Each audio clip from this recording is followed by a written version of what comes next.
আজকে একটা ছোট্ট ভিডিও নিয়ে চলে এলাম। তো ব্লগ ভিডিও একটু কিচেনের নিচে একটু অপরিষ্কার হয়েছে, তো জিনিসপত্র সরিয়ে তারপর গুছিয়ে নিচ্ছি। অনেকে মনে করে একার সংসার অনেক ভালো, যেরকম মানে একা সব কিছু মানে দায়িত্ব নেওয়া যায়, কিন্তু সেরকম কোনো অসুখ বিসুখ হলে কিছু হলে কিন্তু কেউ করার থাকে না, সেই একাকেই সব কিছু করতে হয়।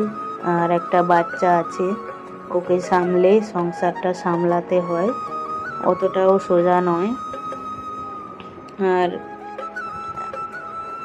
আমরা ভাড়ার ঘরে থাকি, তাই জন্য জিনিসপত্র অনেক বুঝে শুনে কিনতে হয়। অনেক কিছু জিনিস নেই, যেহেতু ভাড়ার ঘরে, তো ভাড়ার ঘরে আবার পাল্টালে আবার জিনিসপত্র সব বয়ে নিয়ে যেতে হবে।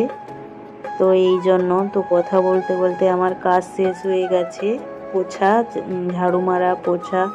তারপর আমি চান করে চলে এসেছি, দিয়ে পুজো করে নিয়েছি, দিয়ে রান্না করলাম।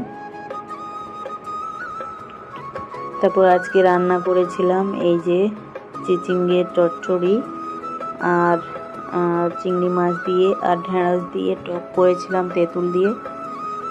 তো টাটা সবাইকে।